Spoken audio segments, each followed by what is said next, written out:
Hello, my name is Dane Fernandes and I am the Executive Chef of this beautiful hotel, the Westin Resort Nusa Dua, Bali.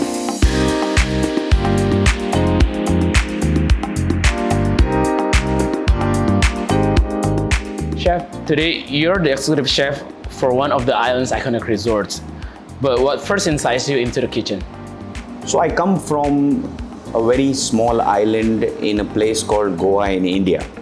And I come from extremely humble beginnings. My grandmother was a farmer. So we've learned to respect ingredients from a very young age, right? Like for us, everything was very much available to us, but we've seen how hard my grandmother worked towards it. So I think naturally very inclined towards food because of that kind of an upbringing. I probably never thought that I would end up being in the kitchen, but I was always inclined towards food, right? From that's how our upbringing was. You say you're from a small island called Goa in India. How has this background influenced your approach to creating menus at the resort, especially with its eat well philosophy? So like I said, I didn't mention that Goa is an island, right? So for me, Bali was almost homecoming, right? Because I'm an island boy, right? I've grown up, I've lived in an island. Eat well philosophy, and ironically, I came and I worked for the brand Westin, right? I've been with Marriott for the past 7-8 years, but I've always been with brands like St. Regis, JW, but this is my first Westin, right? And the brand Eat Well goes so well, right? Which I told you about my upbringing, right? We always ate well, we always ate fresh, we grew them, right? And I think Eat Well as a philosophy is not only about what you put into your body, it's about sustainability and where you get it from, right? So I think, with that, for me, homecoming with the island, but also to kind of bring together the learnings that I have throughout my life, to get into the menus was something that, I just blended into. And of course, the culture in Bali is absolutely beautiful, right? So you can't go wrong when it comes to accepting the culture and dwelling it into the menus. As a culinary leader at the Westin Resort Nusa Dua, Bali, how would you define the resort culinary offerings? We believe as a team to work together to come up with our menus, right? The menus is not a reflection of only Dane Fernandes. The menu is a reflection of each and every team member that is working within the department. And I think that's where, we make a difference more than anything else. We try and incorporate, people that we have within the team, their cultures, right, and their learnings. And we come to a point where, we have this fantastic menu, but that menu has gone through a lot, right? The menu has gone through everything from every single person that has contributed to that menu to make it into it. So I think, the way we look at menus is very neat, very clean. Right, our flavors are very clean. We believe in working with the farmers, so you'll find a lot of sustainability notes in our menu. Right, we believe in working with local vendors, local farmers, and I think that is something that reflects in our menus, the way we write it, the way we present it. Right, we are not a Michelin star hotel. Right, we truly want to believe in giving our guests the feel of what Bali is all about. But at the same time, right, we have restaurants that deal in different cuisines. We have Hamabe that deals in, Japanese cuisine. We have a Prego that does Italian cuisine. So we try to, kind of keep our menus completely clean with flavors.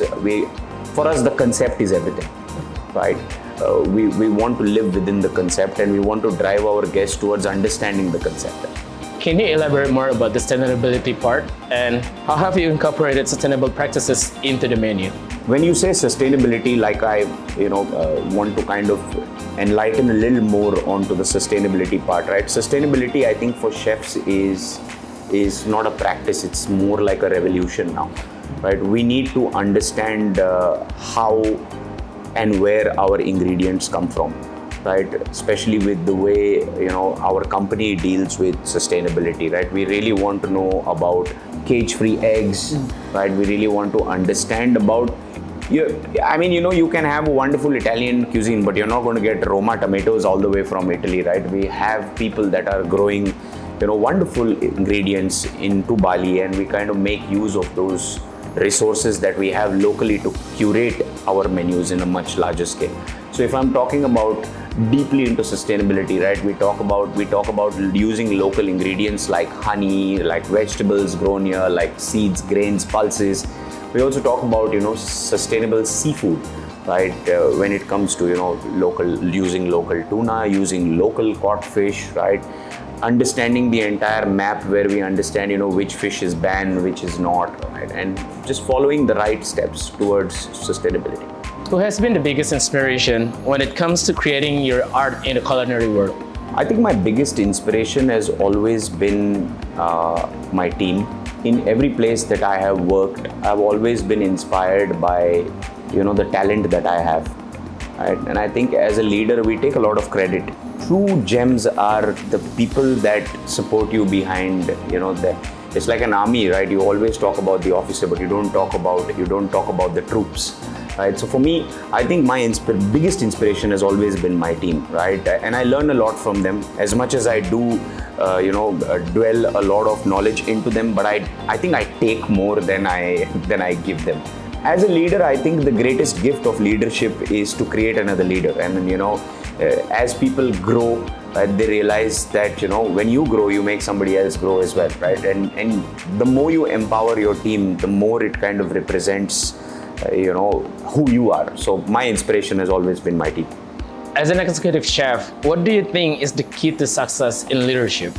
I think for me, the key to success in leadership is great communication. When you kind of have great communication, right, 90% of the times you have a great product, right? Because you're being able to cast some of your vision into that person, and that person understands your vision in a much better way. And I think the second most important thing is consistency. You can communicate as much as you want, right? But if you don't stay consistent, right, you somehow don't go through the line that you want, right? So I think communication and consistency are my two biggest leadership. What have been your favorite things about Bali since moving here? Right, I was very blessed, to be a part of this island, and I still am, because I'm still a part. But I think for the first 6 to 8 months, I was here alone. My family didn't join me. You won't believe it. You name the place in Bali, and I have visited it, right? And the places that I've done is just out of curiosity as to what's here, what's the food culture, how am I going to incorporate it, into our day-to-day operations, and just curiosity kind of made me very, very involved with the island. And I think now I call it home, right? Because it's very close to my heart, because I come from an island. So yeah, I think it's been amazing. Just to put it on, in a very short note, it's been amazing. Are there any culinary projects planned for the future at the Westin Resort Nusa Dua, Bali? I would want to keep that as a surprise, but let me tell you that we have a very, very exciting team. Chef Edwin, who takes care of Hamabe. We have Chef Michele, who takes care of Prego. We have Chef Raviel, who takes care of Ikan. And let me tell you, these guys are absolute game changers, right? If you see the kind of things that Westin Nusa Dua has achieved in the past 1.5 years, right, you can only imagine that the better things are yet to come. Right, so I'll just put it in a very short note that watch out. I mean, there's some really exciting things that we are going to be doing this year. Really exciting things. What do you love about being a chef? I have been a chef for the past, say, about 16, 17 years of my life. That's where I kind of started. I still find it extremely difficult, even as an executive chef, to stay out of the kitchen. I have to remind myself time and again that you have a set of chefs that are doing their job too. You need to manage a little more of the managerial part of it. So it was a very difficult phase for me to kind of come out of that. So yeah, I'm very deeply rooted into cooking. I love cooking, right? That's something that I'm truly passionate about. I would say that more than anything else, I'm a little inquisitive when it comes to ingredients, right? I'm a little inquisitive when it comes to flavors. There's that inquisitive chef boy in me that really wants to explore, that really wants to understand. And I think as a chef, that is my most, I would still go totally crazy if somebody tells me, Chef, do you want to do a food tour here? Or do you want to, do a food tour here? I'll be like, hell yeah, let's do it, right? Probably I've never tried that cuisine. So for me, it is always about being very inquisitive about ingredients, about the cuisine. What does it have? It's just, yeah, I think that's one of the things when you're a chef is, right, your learning never stops. Not only as a chef, I think as an individual, right, your learning never stops. But every single time you come to a new country, right, you try and understand about their culture, you try and understand about their cuisine, their ingredients, right? It's almost like you trying to adapt, learn, and use it to your advantage at the same time. And it's like increasing your cooking skills as the way you go up. But yeah, I love everything about being a chef. Right? I don't know how long I'm going to be a chef, but till the time I'm a chef, I would really love to enjoy every moment of it.